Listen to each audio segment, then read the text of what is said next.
episode may contain language or discussions that may be offensive or triggering. Refer to the episode summary for details.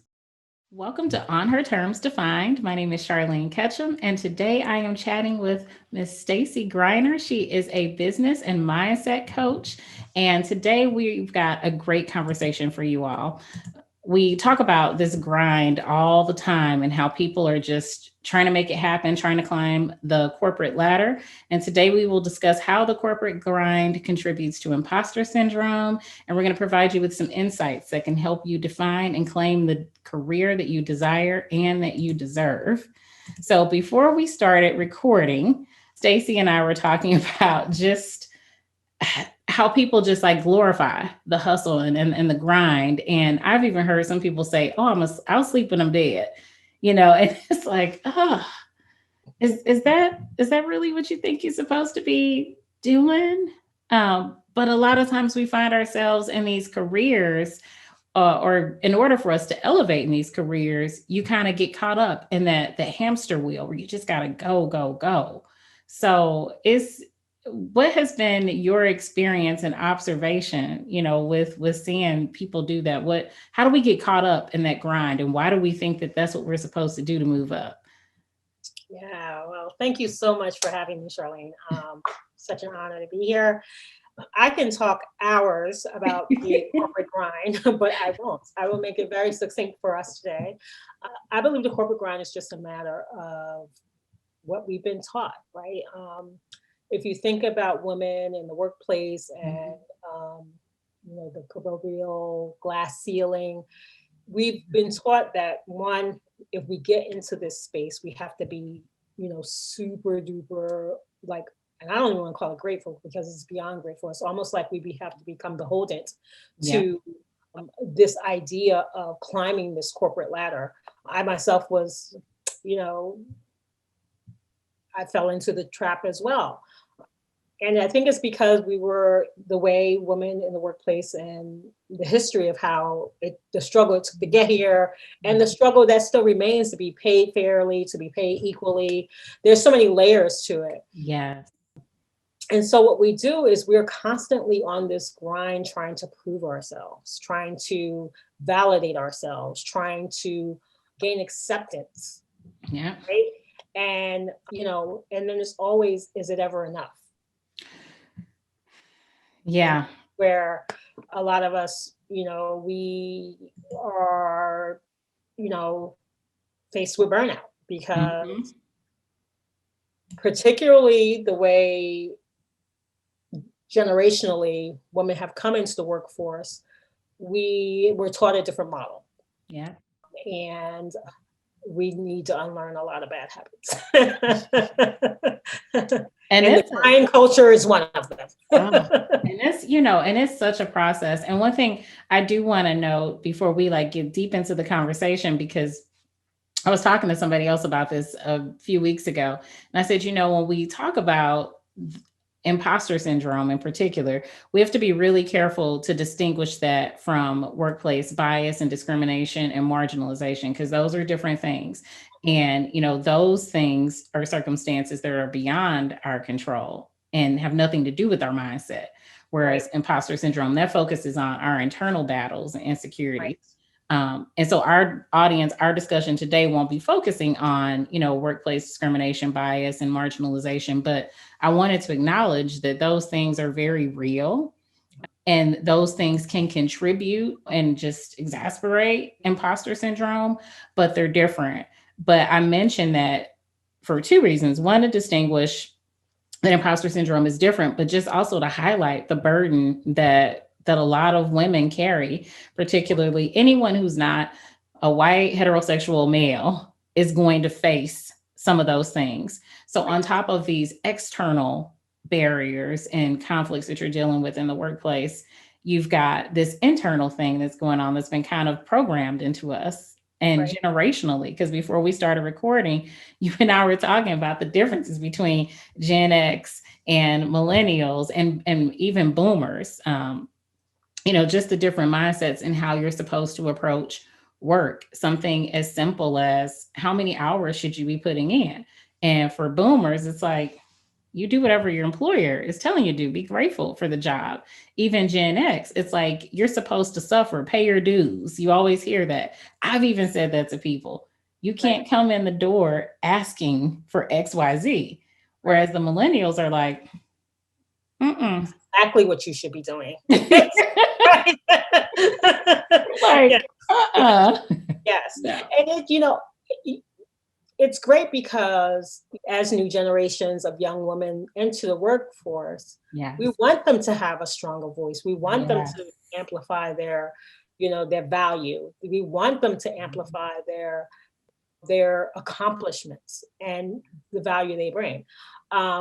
But it's not something that was for Gen X or young boomers, something that's, and not for girls, period. Like girls still like Right. are taught, oh, you shouldn't brag about yourself. Where boys Yes. are like not taught that. So, it's a lot of unlearning that has to do, like you mentioned, it's layers to all of it. But when it comes to imposter syndrome, I love that you highlighted it's different because it is the internal work that we have to do, because the internal work is really what sets you apart from falling or even having the strength to deal with some of the external stuff. Yes. And so for people in the audience who don't know what imposter syndrome is, we've got to define it for them to make sure we're level setting and that everybody understands what imposter syndrome is. So how would you define imposter syndrome or have any examples for it? Yeah, I think imposter syndrome is like that feeling of not being or showing up inauthentically, right? So it's putting on that mask and then feeling like you're not your true self, right? Yeah. And so oftentimes when we do this, because I know for me, and it shows up in different ways, right? It shows up in many different ways. And there are times there that you go into spaces putting a mask on, right? Or being in spaces where you don't feel worthy of that space, even though you're doing, you believe you're highly capable, right? And it could be a multitude of things. Again, we're talking about external factors sometimes exasperate these things. Right. But the biggest thing for me about imposter syndrome is just understanding that we're all going to have doubts. It's not, you can do inner work all day long, every day. And it's not a switch where you just, once you fix it or once you feel like you've dealt with it, it'll never come back again. You're going to have to learn how to doubt your doubts in order to get over imposter syndrome. I love that. Wait, I got to write that down. Learn how to doubt your doubts. Yeah. And I got that literally from another friend of mine where we were talking about it. And I was like, girl, yes, like, because we were talking about imposter syndrome and we were just sitting there talking about like, oh, here we are professional women and we're doubting ourselves. We're doubting if we should have a seat at this table. Yeah. And she said, yeah, we have to learn how to doubt our doubts. And we went on for a good hour just talking about the power of that. Yeah.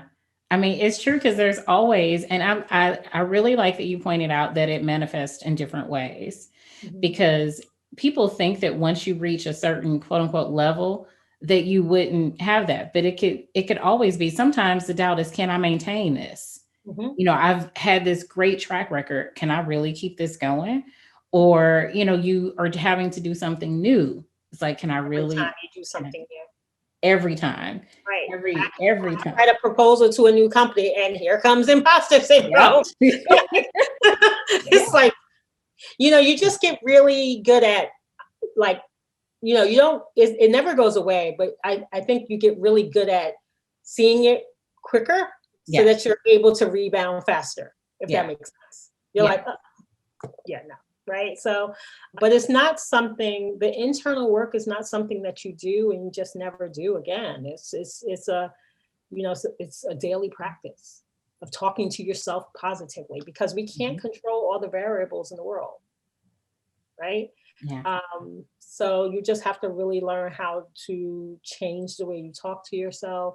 You have to learn how to develop different habits and techniques and things that you can use so that you can, be mindful of your accomplishments, especially if you struggle with sharing what you've accomplished or sharing what you do well. And so it is a practice, and that's personal development. I will be a lifelong learner in that space. I appreciate that you mentioned that personal development component, and I'm jotting down notes always, because a lot of times when we think about imposter syndrome and feeling like we have these deficiencies, or we in our head we magnify them a lot of times. It's just we're scared. All of it comes from fear, and it's important to acknowledge it. A lot of people say, "Oh, you need to ignore that." Well, no, whatever triggers you is something you need to pay a little more attention to. Figure out why it triggers you, acknowledge it. It's okay. Don't show compassion to yourself in the acknowledgement of that feeling or that fear. Mhm. But then we start to work on, okay, how can I now combat this? And you talked about speaking, positive things, words of affirmation to yourself and that personal development. I want to talk a little bit more about that personal development part, because that is ongoing, but that truly is where it all starts, because people can tell you all day how the bomb you are. Mhm. But if you don't do that personal development, because I'm a firm believer in the more prepared you are, the more confident you'll feel. Mhm. And because it's ingrained, it's like you have to train your brain. Just like people talk about muscle memory for your body, for athletes and people who dance or do anything physical, but your brain is the same. Yes. It will quickly recall what is being constantly told. Right. And So, your body will quickly, when something new is presented, mhm, go into fight or flight mode, because it's like, hey, ding, ding, ding. There's a yeah, chemical, and there's a chemical reaction that goes on in your body too when you're introducing something new, because it's saying, wait, wait, wait, that's something different. yeah, What do I need to do here? yeah, Right. And so it's trying to figure out, whether it should be in protective mode or it should be in a let's see mode. Right. right, And so when we're talking about that, the idea around talking to yourself in those positive ways and muscle memory, it's really important to understand how, like I tell people all the time, like, don't underestimate simple I am statements. Like, I know it seems like, my life's not going to change if I write I am powerful every day. Believe me, you keep telling yourself something over and over and over and over, yeah, it has an impact. yeah, And I like to tell people is like, think about that time when you were like in, I don't know, like kindergarten or something, and you went to the fire department and they taught you that stop, drop, and roll. yeah, You learned it in yeah, like an hour, and you remembered it for the rest of your life, yes. right? So attach something when you're doing affirmation, attach the feeling, right? Mm, Because if you think about the fire, yeah, children is like, fire is hot, right? So yeah. there's this sort of, what am I thinking? Visualization piece to it, Hmm. right? And that's the power of visualization when you're talking about writing down positive affirmations and then literally tying them with positive visualization. So one of the things I tell clients who are job searching or something like that, and they're looking to change their career and they're getting ready for this job interview, right? And so we do this little exercise. I'm like, well, what are you wearing? And I tell them to be super detailed about it. How are you wearing your hair? Mm, What scent are you wearing? Are you wearing a scent? You know, um, what color shoes are you wearing? Like, really build the picture and then write down the positive affirmations to go with it. How are you feeling in that moment? And so we do this exercise to prepare for how mhm. they're going to move into this space when they go to the interview. Right. And the reason why we do that is because you want to get your brain and everything to feel Yeah, how that's going to feel if it comes in, like to manifest it. right. A lot of it is around the feelings. And that's what imposter syndrome is too, right? Because you talked about fear, right? Yes. So, that acronym, false evidence appearing real. That's why we talk about doubt your doubts. Yeah. Challenge the doubt. figure out, is there evidence to support that? A lot of times, it's like you can really talk yourself off the ledge pretty quickly if you're actually looking for facts, right? That's a good point. If you're looking for Yeah, facts, that's true. then you're probably going to talk yourself off of the imposter syndrome ledge a little bit quicker, right? Because oftentimes it's not supported by facts. Right. It's It's so just, interesting. I saw a meme, or I don't know if that's what you call it. What the things that you see on social media that's like a picture, and then with yeah, I think that is a meme with the little graphic and yeah, stuff. So I saw one of those on social media the other day, and basically was getting at like a suspicious partner. So if your partner is not answering the phone and you think, okay, this person must be cheating, they're cheating, they're cheating, but then you go and do your little investigation and this person just like bombed the building. In the meme, it doesn't sound funny, but it was funny if you saw it. So they bomb this building because they think the person is in there cheating, right. but it turns out the person had fallen asleep. They were asleep. And I had a conversation with a friend about that a few weeks ago, because he said that he had gotten into an argument with someone that he's dating, because this person said, I called you on Friday, because they were supposed to get together potentially that Friday. Kept calling. He didn't answer. And the person thought, well, you must have been out with somebody else. And he's like, first of all, it's COVID. I'm not going out like that. Where am I? He's like, where do you think I am? And secondly, I fell asleep. Your fears are going to be your downfall, is what he told this person. And he said, Charlene, I get so frustrated, because if people just look at the facts, and that's what made me think of what you just said. He's like, if people just look at the facts, just focus on what you know. He's like, everybody knows that on Fridays, that's like my chill day at the end of the week. He's like, I'm exhausted. I typically don't like to make plans on Fridays. He's like, I don't schedule things on Fridays after work. He's like, that's a fact. Right. He's like, this person went crazy thinking the worst, that I was out in the club or something.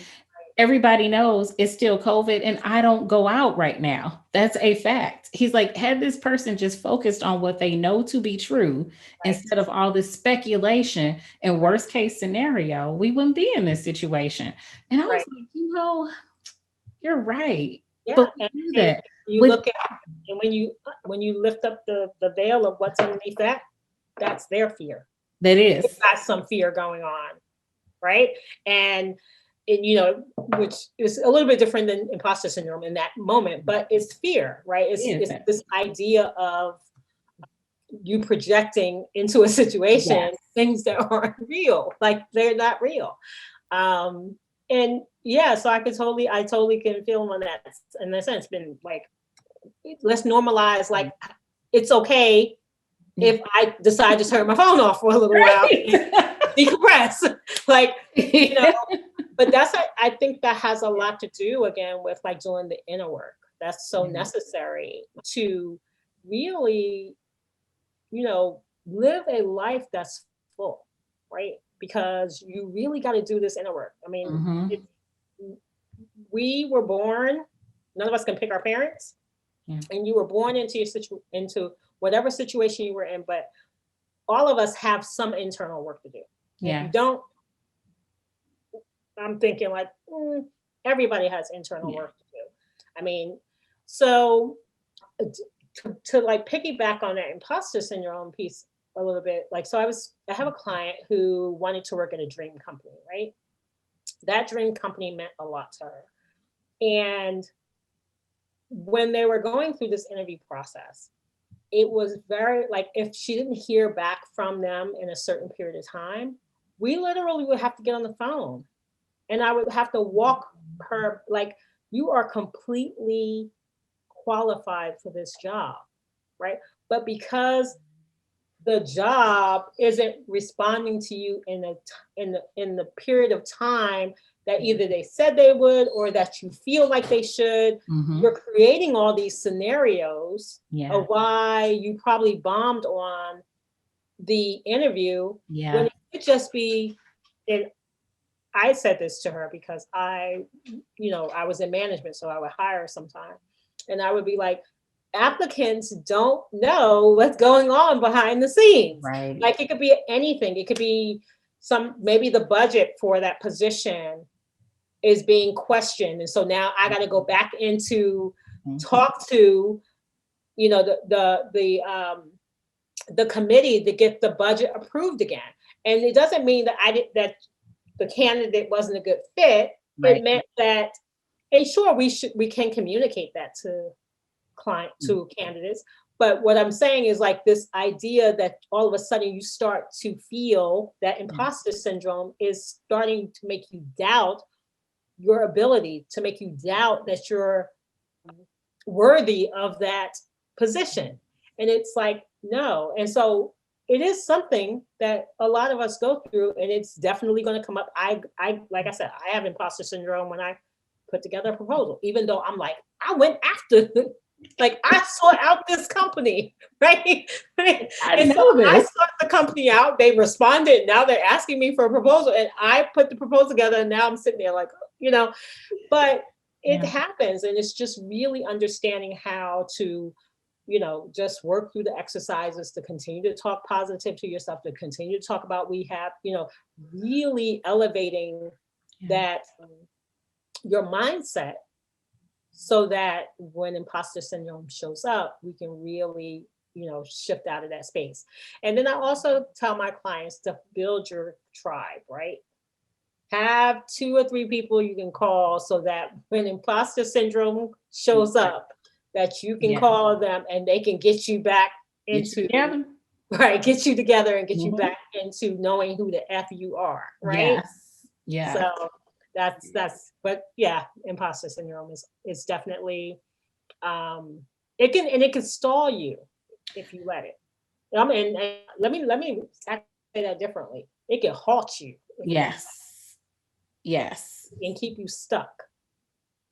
In the grind, there are a lot of people who are stuck in that rabbit wheel, Hamster wheel.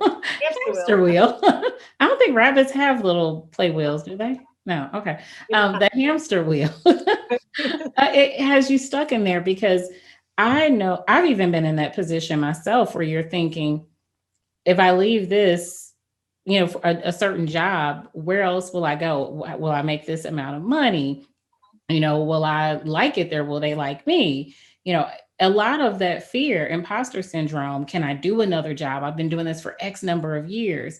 It keeps a lot of people in unfulfilling and sometimes unhealthy situations. And that's how a lot of people, women in particular, get caught up in that grind. yeah, It's just, I don't know if I can do anything else. yeah. I mean, I was definitely that woman. Like for 5 years, I knew, like I was like over my position. I was just like, I love the job until I did it, right? And it's not about the people. I still absolutely love the people I work with. I was at that firm for like 18 and a half years. I absolutely love the people that I work with, but the grind was killing me, right? It had gotten to the point where in the beginning, it was great to be that person that was like, hey, I want Stacy to work on this project. It felt good. It Yeah. was validating, Hmm. it was empowering, promotion after promotion, even though I literally took promotions. I knew, I was like, I don't even want to do this anymore, but I felt imposter syndrome. Yes. Like, if I don't take this, then Yep. what else can I do? Right. And it wasn't until I literally had the worst episode of anxiety and depression I've ever had in my life, where I literally, over the course of 18 and a half years, I had never been out of work for more than 5 days. In 18 and a half years, I had never been out of work for like being sick for more than 5 days, you know?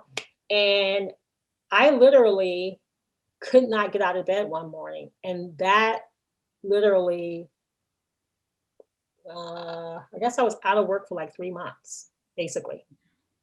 And it was because I was like, I did not even recognize myself. Like I couldn't stop crying. I was just like, what am I crying for? Like, and then you're in this space where it's complete burnout. Like, how Yes. many years can you work 70-hour weeks? And it took me that long And then when you're in a job that seems to be fulfilling to what your goals are, and my goals at the time were what the goals were of that time were for women in my generation. Yeah. Climb the corporate ladder, be Yes. grateful for the job, they're Yeah. paying you well, you know, just be happy that you're there. And the thing was, I was very grateful. And the work that I did was very interesting. However, it cost me a lot. Yeah. And then it took, crazy enough, like I said, 5 years for me to be like in an unhappy space. And then finally one day I couldn't get out of bed. And then that literally had me sitting in the doctor's office like, okay, something's seriously, seriously wrong. And so it was a huge sacrifice for me. And all the while, for those 5 years, I was battling with imposter syndrome because I didn't feel like I knew how to, what else to do. It was like, okay, I'm good at this and they pay me well. But it wasn't anything I wanted to do. And so I had decided that my next chapter was going to be doing meaningful work. Meaningful work meaning it was going to feel good to me. Yes. Right. And when I tell you, once I made that distinction, in fact, I was on a trip to Guatemala at Lake Exelon and was like, what am I doing with my life? I was like, I'm miserable. Like, I've gone as far as I can go here and I don't know what I'm going to do next, but I'm going to take this leap of faith and I'm going to figure it out. And so I came back from that trip July and gave my notice and said July 3rd will be my last day because July 4th, I truly wanted to be independent. And I was like, now, mind you, when I left, I was like, oh, I'm going to go get a master's in integrative health and do that. And did a year of graduate school and was like, yeah, this isn't the meaningful work. I don't want to write academic papers all the time. Right. And so I had to deal with imposter syndrome again, because should I finish it because I told people this is what I'm going to do? No, rip the Band-Aid off again. I'll figure it out.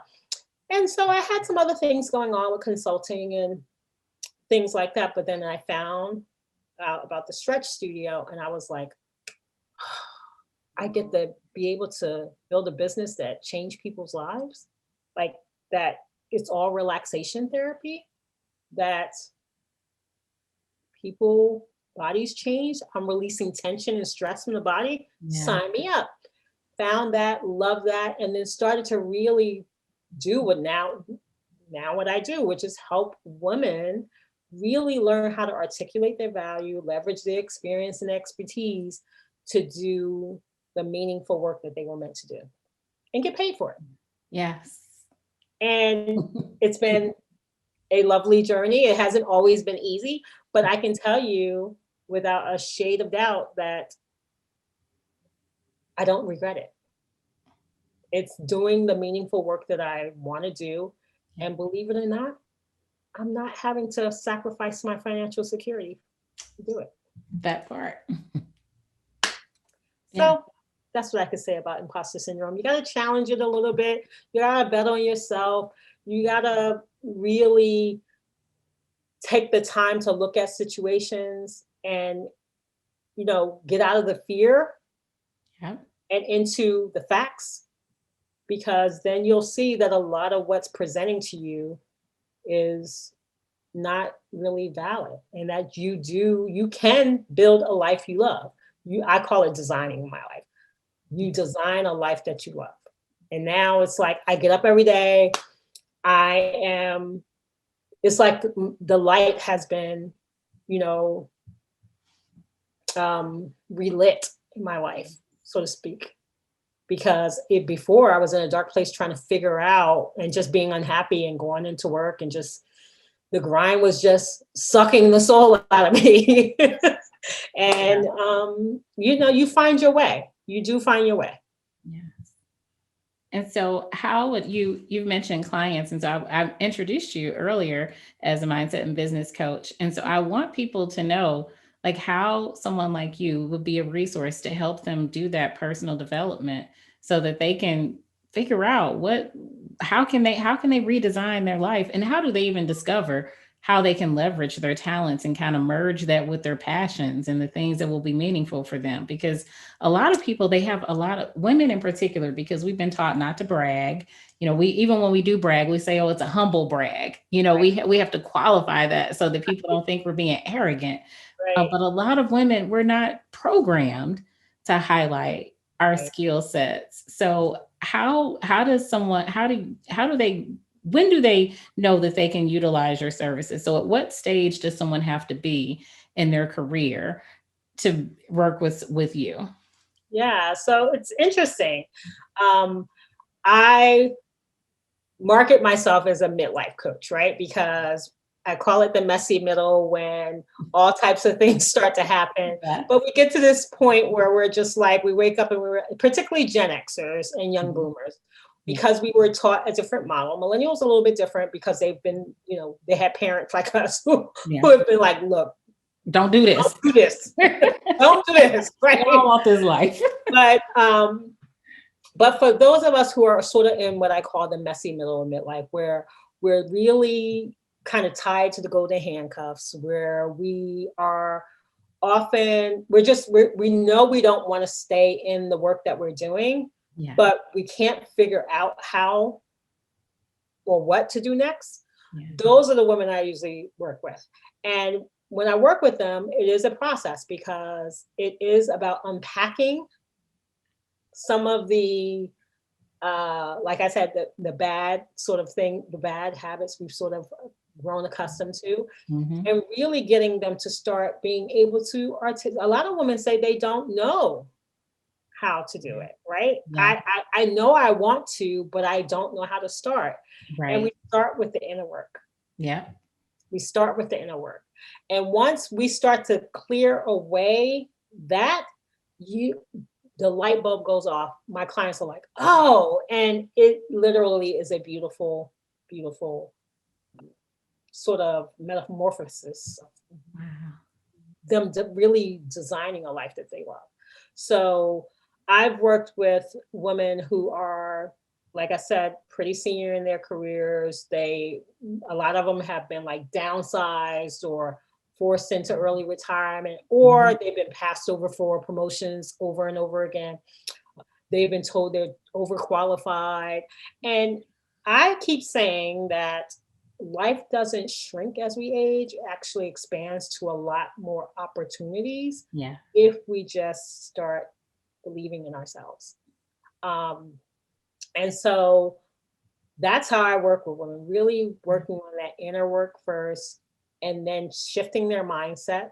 Shifting their mindset is a big thing, because, you got to get out of the I can't do anything else Right. mode.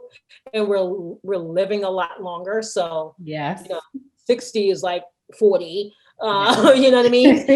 Truly. And a lot of us living vibrant lives, and you want to do, I say, for me, it's like, don't you want the second chapter of your life to be doing the things that you love? And so we work on that. Now, for my clients who are on the opposite side, it's usually in career development. It's usually getting them, they already have like that amplify their self-worth.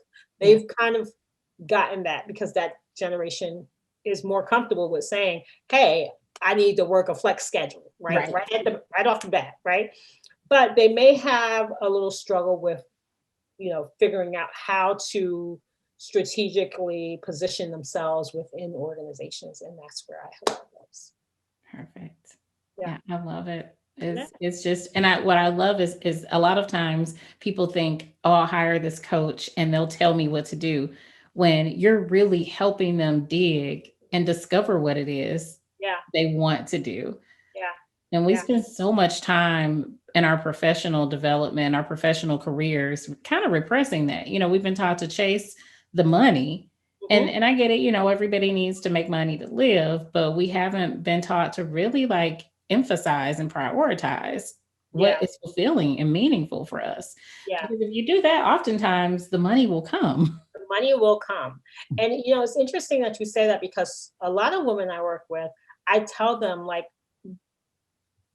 in order for you to generate some income very quickly, I can get you to generating some side hustle income from your existing skill set by consulting within about 90 days. And the reason that's easiest to do is because we take what most of us are very comfortable doing is all I have to teach them is how to articulate it out to others, right? I can't teach you how to be an accountant. You're an accountant. I'm not an accountant, but I can teach you how to articulate yourself as an accountant so you can get consulting clients, right? That part is easy. But oftentimes my clients who I work with, that's not what they want to do, right? They don't want to be an accountant. Yeah. You use that, but I tell them there's no reason why you can't get clients. So, as particularly those of us who have ripped the Band-Aid off and been like, well, we're just gonna figure it out, right? You have to make money. We have to all survive. And so what we do is we say, okay, we can set up this stream of income, and then we start doing that inner work to really uncover what it is that you really want to do. And oftentimes it is so far from, like if it's an accountant, they're going to be I don't know, let me think of something random, but there's always something art designer. Right. Yeah. It's like they're like a Hallmark card, person or something. Yes. It's so far from, and it's usually something that, believe it or not, they have always loved. But someone told them, it's usually our generation, our mother, someone told them they're not going to make any money from that. Yeah.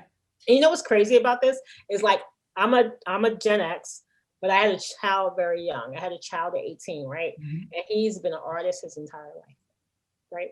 And I used to be like, not gonna make no money from this baby. Like, what you gonna do? And now it's like I caught myself, like, because he's of a different generation, so he would be pushing back, right, on that.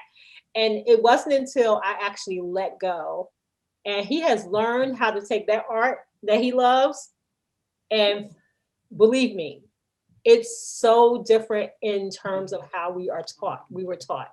It's so different. And it's just our generation, we just have to do that.